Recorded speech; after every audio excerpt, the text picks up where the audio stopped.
o dobramento embrionário significa que aquele embrião chato, né, um conjunto de células de camadas bastante assim planas, elas começam a adquirir uma forma e dar o formato ao corpo, né, tridimensional. Então, o dobramento ele acontece simultaneamente no plano mediano, né, céfalo-caudal, como no plano transversal, né, o plano horizontal. E essa imagem que a gente está observando aqui, que é um embrião no início da 4ª semana, os dobramentos do disco embrionário trilaminar, eles vão começar a se dar para formar, então, o corpo do embrião e, como eu disse, uma fase importante que marca este momento da organogênese. Esse dobramento ele acontece, né, para formar um embrião que ele vai ter um formato, em vez de disco, ele vai passar a ter um formato em C. E o resultado do dobramento da cabeça, da cauda e das suas dobras laterais da parede do corpo, né, e a parede ventral do corpo do embrião, começa então também a ser fechada, é que vai dar então o aspecto desse embrião, que a gente também está mais acostumado. Deixa de ser um conjunto de células, uma bola de células parecendo um girino, para se tornar mais uma pessoinha bem rapidamente. Então, no dobramento ventral, que essa imagem está nos mostrando, as extremidades do embrião, elas começam a produzir, então, essa prega cefálica e a prega caudal, e o embrião vai se alongando, né, a região cefálica e caudal se tornam mais evidentes, e há um rápido desenvolvimento também nessa fase do tubo neural e toda a formação do sistema nervoso central. Então, a gente já começa a ver uma dinâmica também desse embriãozinho que já começa a ter algumas respostas, né, mediadas pelo sistema nervoso. No início também da 4ª semana, a formação dessa prega, que a gente chama de prega caudal, que é na parte distal do tubo neural, que é o primórdio também da medula espinhal, a gente começa a formação dessas eminências, né, que vão dar origem ao futuro, ao ânus, né, que é a eminência cloacal, e a região também anterior, onde vai se formar o encéfalo. Nesse momento do dobramento, né, a parte da camada endodérmica, ela é incorporada e ela começa a formar o que a gente observa como sendo o primórdio do intestino posterior, né, o colo descendente e do reto. Na parte mais distal, ela começa também a se dilatar e a formar o que a gente chama de cloaca, que depois vai ser delimitada por uma membrana cloacal, que se rompe por volta da 7ª semana, criando então uma abertura para a formação então ali do ânus, que a gente vê mais destacadamente nessa figura B. A linha primitiva, que antes do dobramento ela se encontrava mais cranialmente a membrana cloacal, ela fica agora mais caudal. E esse pedículo de conexão do embrião, que a gente está vendo também na figura B, que é o primórdio, né, do cordão umbilical, ele auxilia, inclusive, a prender ainda mais, né, o ventre do embrião junto com o alantoide, que é uma região também que não tem muita função para a gente, embrião humano, e acaba sendo, inclusive, o alantoide incorporado ao embrião e dando origem também ao cordão umbilical. Nessa outra imagem aqui, também do dobramento do embrião, mas já no plano horizontal, que a gente vê também a formação desse cissômito, das pregas laterais. O embrião já está se tornando, inclusive, mais cilíndrico, né, com esse dobramento ventral. O pedículo que faz a conexão do embrião para formar o cordão umbilical também já começa a se formar e se tornar mais evidente, mais aparente. E à medida que a cavidade amniótica, né, que tem uma comunicação entre as cavidades, mas ela começa a se obliterar, e o âmnio, então, passa a formar e fazer parte do revestimento epitelial, que vai dar origem também ao cordão umbilical. O resultado desse dobramento, então, da cabeça com a cauda, né, e as duas pregas laterais do corpo na parede ventral do embrião, agora já estão fechadas, né? E os primórdios das estruturas dos órgãos internos e externos, que são essenciais ao desenvolvimento do embrião, já começam a se manifestar, e é nessa fase dos 4 a 8 semanas que se constitui, então, esse período mais crítico para qualquer que seja a interferência, né, que possa levar a um desarranjo nessa sincronia de eventos que vai formar, então, o dobramento do embrião. Então, os distúrbios de desenvolvimento nessa altura podem ser causados, por exemplo, por teratógenos, né, teratógenos que podem ser ambientais ou, digamos assim, de exposição a fatores que vão alterar todo esse processo de evolução, de desenvolvimento com o dobramento do embrião e dando origem a malformações congênitas. Eu trouxe aqui algumas lembranças e algumas alterações específicas, como, por exemplo, uma imagem, que essa imagem que vocês estão vendo é de um teratoma sacrococcígeo. Esse tipo de tumor, quando se apresenta, ele geralmente nos remete a um remanescente da linha primitiva, que pode persistir, né? Então, dá origem à formação desse teratoma. E o teratoma é um grupo de tumores, em geral benigno, mas é um grupo de tumores de células germinativas que são derivados dessas células pluripotentes lá no início da formação desse embrião e do zigoto. Esses tumores, a característica dele é que eles contêm camadas germinativas de vários tecidos, 3 tecidos germinativos em vários estágios de diferenciação. Então, você pode encontrar dentro de um teratoma cabelo, dente, glândula sebácea, enfim, várias estruturas ali em estágios bastante diferentes. Esse tipo de teratoma é o tumor talvez mais frequente em recém-nascidos, né? E a grande maioria dos bebês afetados por teratoma sacrococcígeo são do sexo feminino. Geralmente também o diagnóstico é feito no ultrassom, então já tem, né, a imagem, já antecede ao diagnóstico para a gente poder abordar. E geralmente também são extirpados com uma certa tranquilidade, cirurgicamente o grau de complexidade de uma equipe de cirurgia pediátrica pode prontamente resolver o problema de um bebê que nasça com um teratoma desse tipo.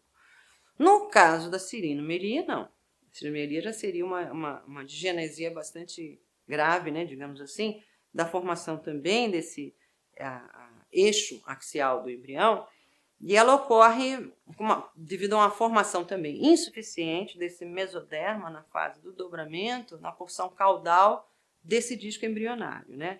Então, é como se esse mesoderma pudesse contribuir para a formação dos membros inferiores do sistema urogenital, das vértebras lombosacrais, todas as estruturas que tem nessa região mais caudal do corpo que está em desenvolvimento, ela acaba sendo sacrificada. E essa é uma patologia que ela está associada a problemas nessa formação, nessa parte germinativa da formação dos tecidos, e vem associado com uma razoável frequência também a mães que tiveram diabetes durante a gravidez.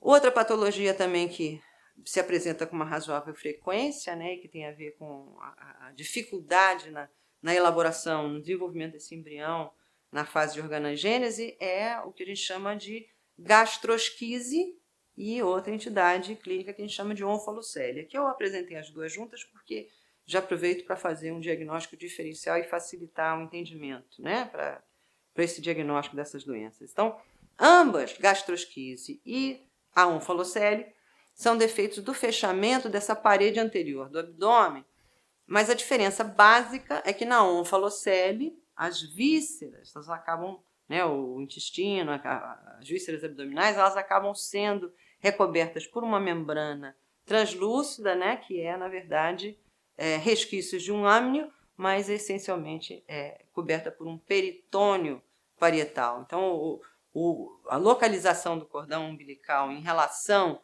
à onfalocele é importante para a gente fazer também o diagnóstico. O cordão umbilical sempre está no ápice do defeito, né? Então, está de um lado e o defeito está do outro. Na gastrosquise, o defeito abdominal ele pode ser até relativamente pequeno e localizado à direita do cordão umbilical. E, normalmente, a gastrosquise não tem nenhum tecido recobrindo, né, as vísceras que estão sendo evisceradas. Então, por volta da 5ª semana do desenvolvimento embrionário, né, ocorre esse abrupto crescimento, essa fase de alongamento também do intestino médio, que acaba sendo desproporcional até o tamanho do corpo do embrião, mas todos esses fatores em conjunto, quando um bebezinho ele tem uma gastrosquise, acabam contribuindo pela pressão mais aumentada dessas vísceras, que acabam, então, fazendo uma protrusão, uma exteriorização pela parede abdominal que está defeituosa. E essa cavidade abdominal ela deve ser corrigida, né, para poder interiorizar esses órgãos, tão logo o bebê seja diagnosticado com uma gastrosquise. A gastrosquise ela tende, né, a ser tratada como uma teratogenia, porque é uma rotura precoce dessa somatopleura, né, para-umbilical, e ela pode, inclusive, atrofiar ou estrangular alguns órgãos. Então, ela precisa ser tratada o quanto antes para poder não ter complicações decorrentes do nascimento. E uma outra patologia também que acaba sendo também bastante frequente, e que essa daqui, inclusive, a gente pode conversar no módulo que a gente vamos conversar sobre a atenção e cuidados pré-conceptuais, é uma das patologias que a gente procura fazer a prevenção. É a espina bífida, e como muitas malformações do fechamento do tubo neural, essa daqui é uma que também pode estar relacionada a fatores ambientais, como a desnutrição ou até a falta de uma nutrição adequada, principalmente no que tange a questão do ácido fólico. Mas, enfim, é um defeito comum, a espina bífida, ela é uma anomalia congênita que ocorre em torno de 1 a 1,5 mil nascidos vivos, para cada bebê, de cada 1.000 mulheres que têm bebê, 1 a 1,5 bebês podem apresentar a espina bífida. São causas que são multifatoriais e a interferência do fechamento, né, desse tubo neural pode se dar ou pela privação do ácido fólico ou pela exposição a fatores teratogênicos, como, por exemplo, o valproato, né, o valproato de sódio, que pode ser usado para enfrentamento de crises epiléticas, pode interferir e levar à formação de espina bífida. A espina bífida também está associada a distúrbios de metabolismo materno, como, por exemplo, diabetes, e isso nós vamos ver mais adiante, mas é só para apresentar esse primeiro tema. E já chegando no nosso final, nós temos aqui o desenvolvimento também embrionário, no que tange os anexos embrionários, né, a formação do âmnio e do líquido amniótico. A origem é embrioblástica e trofoblástica no polo embrionário, né? E as funções do líquido amniótico, essencialmente, é uma proteção mecânica contra choques, contra a desidratação, e o líquido amniótico mantém também um ambiente térmico que seja adequado, né, uma temperatura que seja mantida, permite o desenvolvimento simétrico do embrião sem que esse bebê sofra nenhum tipo de trauma, permite também que o bebê se mova livremente e age como uma barreira contra infecções, que é uma outra grande função do líquido amniótico também.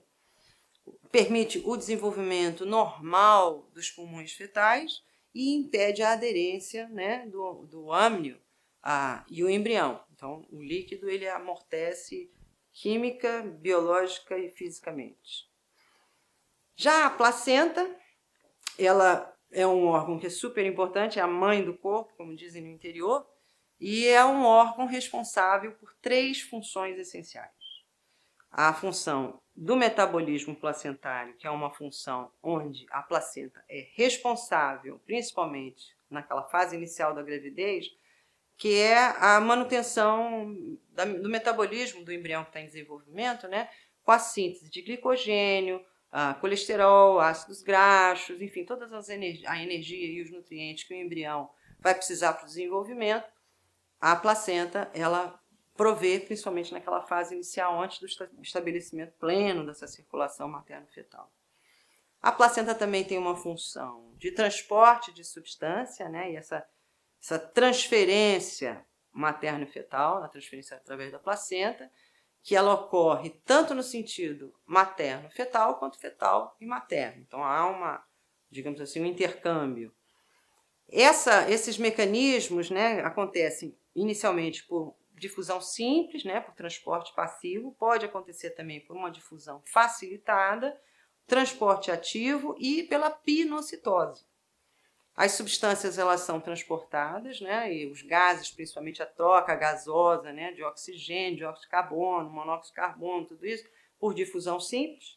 As substâncias nutritivas que são mais pesadas, né, a água, a glicose, aminoácido, vitamina, hormônios, eletrólitos, anticorpos, produtos de excreção, agentes infecciosos, drogas, né, remédios, todos os metabólitos também acontecem por esse mecanismo de transporte de substância entre a materno e fetal.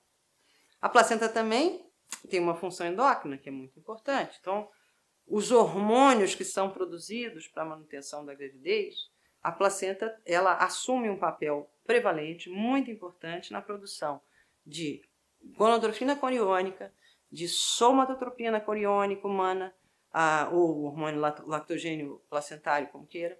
Produz também a tireotropina coriônica, produz a corticotropina coriônica. Então, são substâncias hormonais específicas da placenta para contribuir para o desenvolvimento do bebê.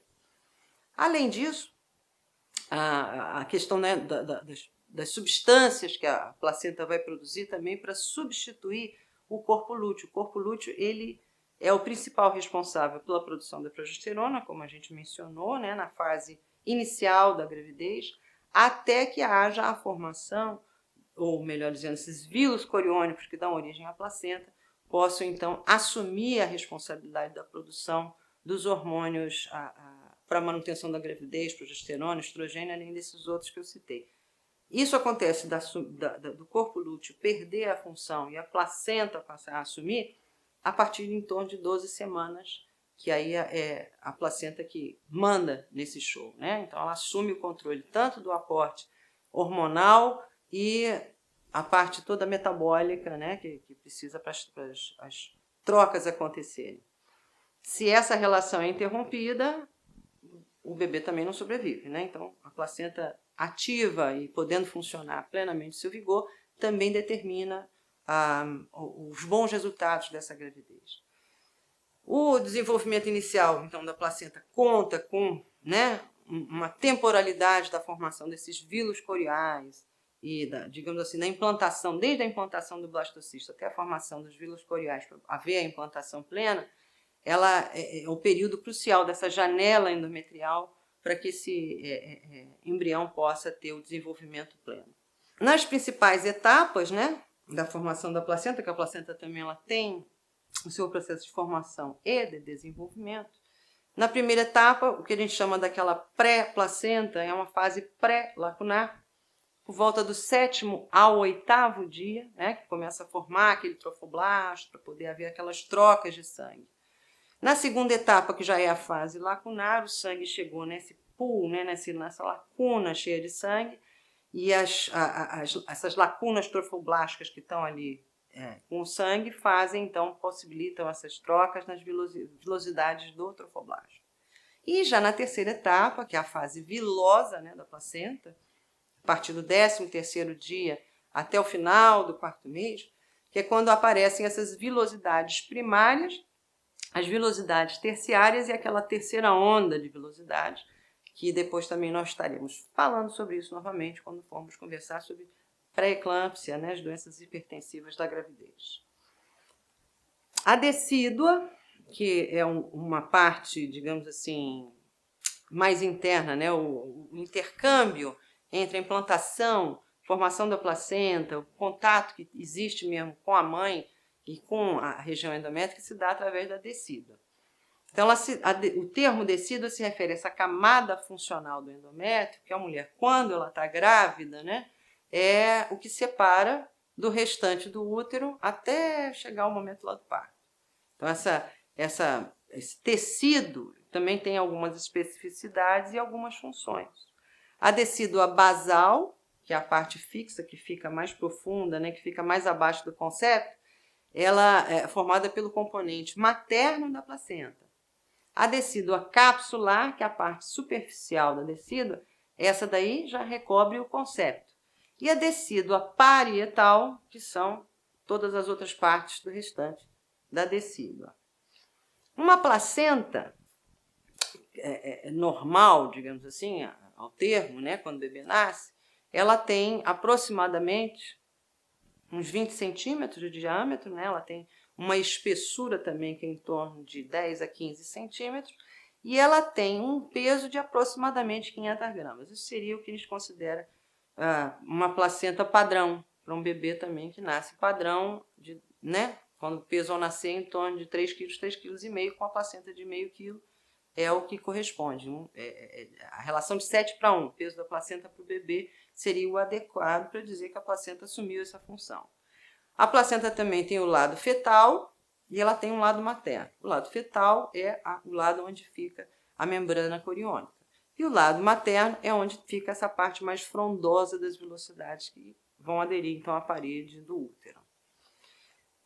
As principais anormalidades placentárias também, que seriam devido à disfunção no momento do desenvolvimento da placenta, eu vou trazer aqui um destaque para algumas dessas patologias. A primeira delas seria a anormalidade de implantação, que chamamos então de placenta acreta. A placenta ela pode ser acreta, pode ser increta e pode ser percreta. Qual a diferença? São todas placentas cuja capacidade de implantação e de invasão excede aquilo que é o normal, né? O padrão normal. Então, a placenta acreta é aquela placenta que tem uma adesão que é considerada normal, mas não existe aquela decídua basal, onde essa aderência pode se dar de uma maneira mais organicamente estruturada.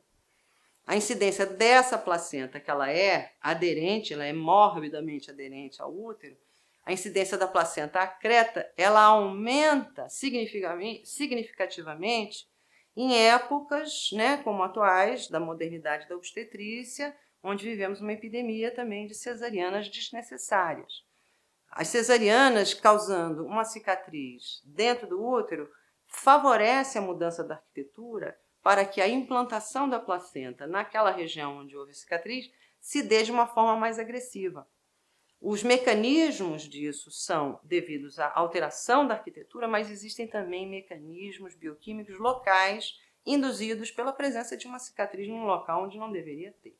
Então, a placenta acreta é uma situação de risco, tanto para a vida da mãe quanto para a vida do bebê, que é uma placenta que é aderida demais e que eventualmente acaba conduzindo a situações de emergência no pós-parto, como hemorragia pós-parto. A placenta increta, ela ocorre quando a placenta ela se liga mais profundamente. Essa é uma que já invade ainda mais a região do útero. Então, é uma placenta que penetra o músculo uterino, mas ela não chega a penetrar a região da serosa, né, que recobre o revestimento mais interno do útero, interno para o sentido do peritônio, né? Então, a placenta increta ela é responsável por aproximadamente 15 a 17% de todos os casos. Também é uma situação dramática que eventualmente acaba em uma esterectomia pós-parto. A placenta percreta, que é o grau de invasibilidade já maior, né? As velocidades placentárias então penetram todo o miométrio e atravessam a serosa uterina. Essa é, sem dúvida, um caso também bastante dramático e de urgência dentro da obstetrícia. Então, ó, essa imagem aqui é mais assim um diagrama, né, para exemplificar como é que se localiza uma placenta normal de uma implantação um pouquinho mais baixa, né, mas é uma placenta normal na primeira figura. A acreta, com um nível de invasão que não chega a acometer toda a camada da espessura do miométrio.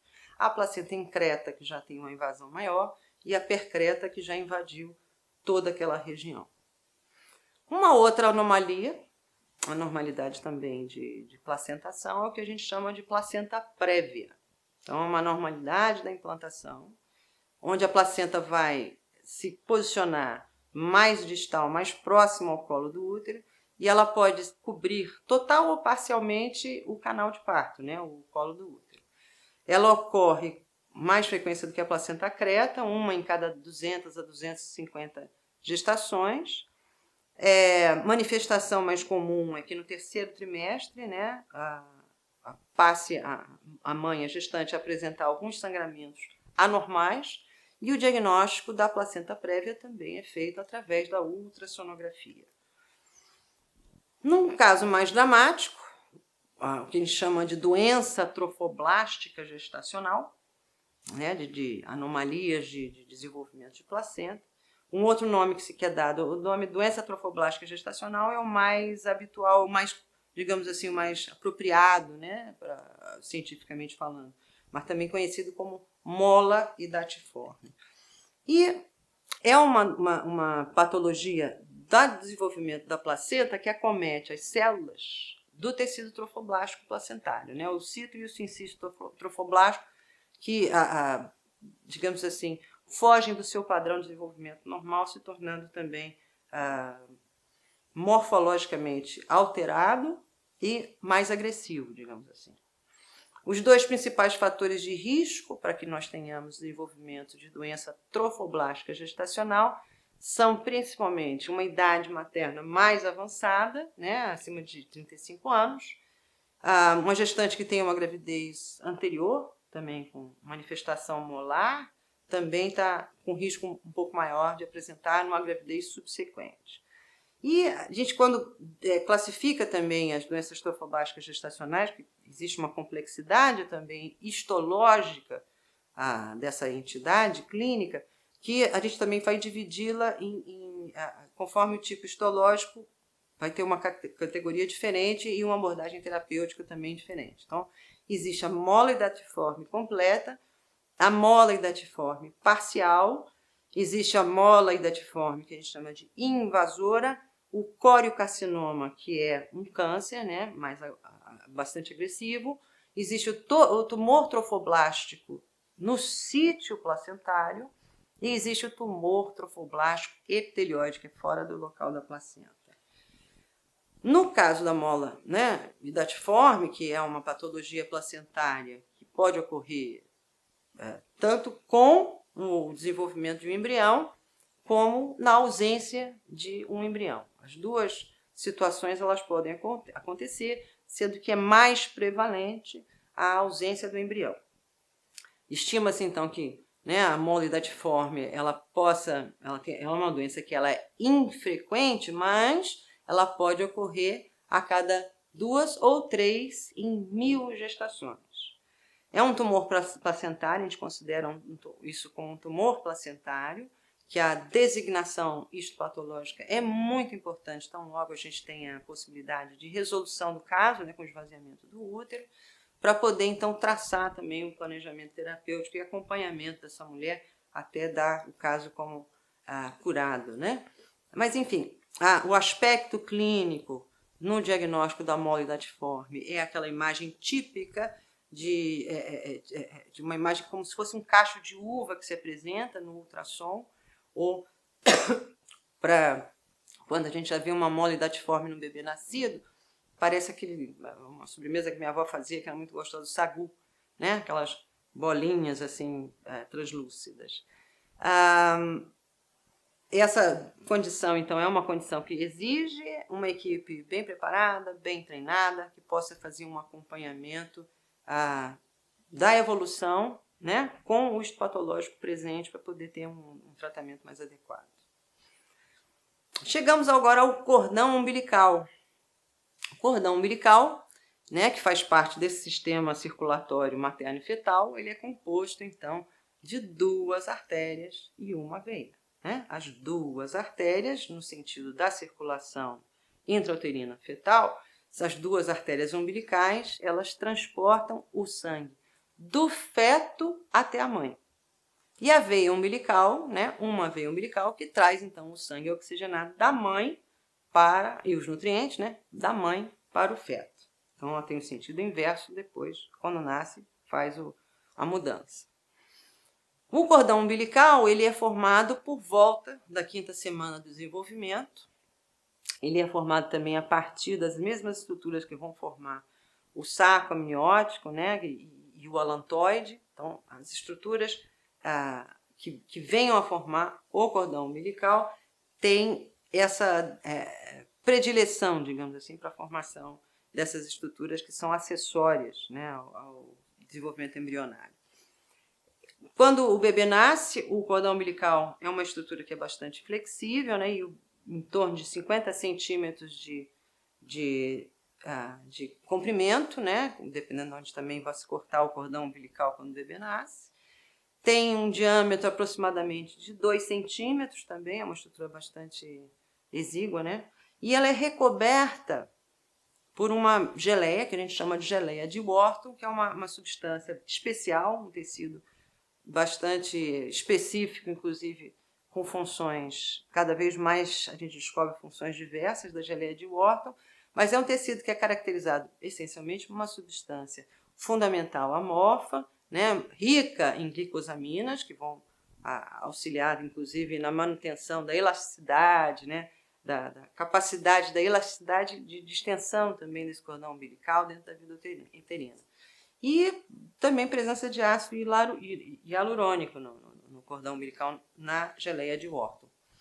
Essas fibras colágenas, são ricas em fibroblastos e elas têm também uma capacidade de gerar o que a gente chama de células tronco mesenquimais.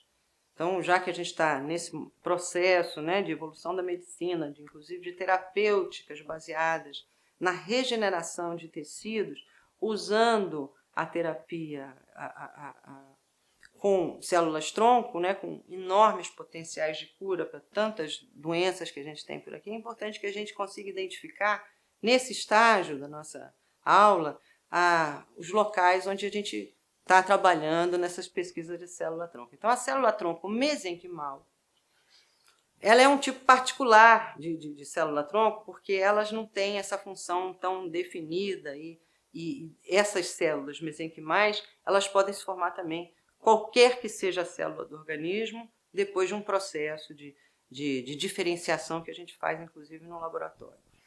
É um material que tem uma produção relativamente simples, né, porque essas células mesenquimais de célula-tronco, elas estão presentes em diversos órgãos e principalmente na geleia de Wharton do cordão umbilical. Então, é um aspecto também de pesquisa que é bastante interessante, né? Os bancos que a gente tem agora sendo formados para células-troncos, através de coleta não só de sangue umbilical, mas também de material do cordão umbilical. Então, essas células, elas parecem ter essa possibilidade de ofertar a gente terapêuticas que são bastante avançadas, né, que podem, inclusive, alterar o curso de determinadas doenças, como, por exemplo, o câncer, doenças raquimedulares, enfim, várias doenças que precisam de uma nova oportunidade. Essas células, então, elas têm um material também, né, que pode ser usado em diversas instâncias dentro da medicina, mas também para, digamos assim, para a compreensão de determinados processos do desenvolvimento. A célula-tronco, então, elas são células que podem se autorreplicar, né, gerando outras células-tronco, se diferenciar em diversos tipos celulares. E nesse diagrama aqui que a gente está querendo também diferenciar um pouquinho, que existe toda uma corrente de debates, e debates muitas vezes que caminham para um certo dogmatismo, mas existem células-tronco de origem embrionária e células-tronco que não são embrionárias, que já são do indivíduo adulto. Então, as células-tronco, por exemplo, adultas, que a gente encontra num bebê, né, no cordão umbilical, em revestimento de alguns vasos também, no próprio fígado, no dente, né? Quem tem filho, que a criança perde o dentinho lá com 7, 8 anos de idade, vai guardar aquele dentinho e não vai dar para a fada do dente, saiba que ali é um banco de células-tronco que você pode estar garantindo também algumas situações no futuro do seu filho. Então, só para lembrar, né, que não é só as células embrionárias que têm essa capacidade de célula-tronco. Idealmente, para a pesquisa, para a terapêutica moderna, as células embrionárias elas são muito mais fáceis, as células-tronco são muito mais fáceis de trabalhar quando elas estão nessa fase que a gente chama de blastocisto, nessa fase até o 5º dia, justamente porque elas têm essa dinâmica totipotente de formar o órgão que a gente quiser formar. Então, nessa imagem que a gente está vendo, é uma imagem que a gente tira de um laboratório. A gente está observando aqui, né, um caso, é uma célula-tronco embrionária, uma pipeta que está sendo conduzida em direção ali a um embrioblasto, para poder coletar aquelas células que têm esse potencial de célula-tronco. Então, essa parte que está sendo circundada ali, né, que a pipeta está encostando, é a região onde é rica nessas células totipotentes. E lembrando novamente que até o quarto, quinto dia depois da fecundação é que elas têm essa função. Depois disso, nessa fase posterior, lá pelo sexto dia, ela já começa a ter, né, todas aquelas despertadas as suas funções essenciais para formar as estruturas complexas que vão se formar. Então, até o quinto dia, temos células-tronco para trabalhar. Depois do sexto dia, já não temos mais, aí é só quando estiver adulto.